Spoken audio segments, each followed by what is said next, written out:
আজকে দুপুরের জন্য এই রুই মাছটা নিয়ে আসছে। মাছটা সুন্দরভাবে কেটে পরিষ্কার করে ধুয়ে রেখেছি। এখন একটা পাতিল বসিয়ে দিলাম, তার মধ্যে আমি একটু তেল দিয়ে দিয়েছি। তেলটা গরম হলে কিছু রসুন কুচিও দিয়ে দিয়েছি। দিয়ে রসুনটা লাল লাল হয়ে আসলে সামান্য পরিমাণে পেঁয়াজ কুচি দিয়ে দিলাম। দিয়ে নাড়াচাড়া করে নিয়েছি অনেকক্ষণ পর্যন্ত। তারপর পেঁয়াজটার মধ্যে যা যা মশলা লাগে সেগুলো অ্যাড করব।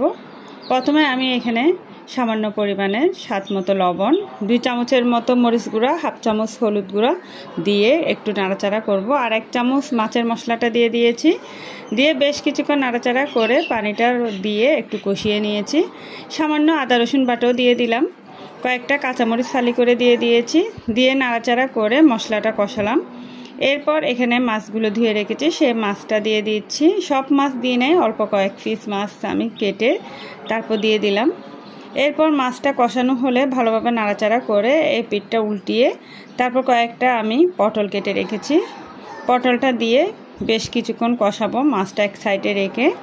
এরপর ঢাকনা দিয়ে আরও কিছুক্ষণ পর্যন্ত রান্না করে নিয়েছি। আবার পটলটা একটু নাড়াচাড়া করে দিচ্ছি। এরপর একটু সামান্য ঝোলের জন্য পানিটা দিয়ে আরও কিছুক্ষণ রান্না করে নিলেই হবে। এই যে দেখতে পাচ্ছেন আমার মাছটা হয়ে গিয়েছে। এখন ধনিয়া পাতা কুচি দিয়ে গরম গরম ভাতের সাথে পরিবেশন করব। এটা খুবই মজা হয়ে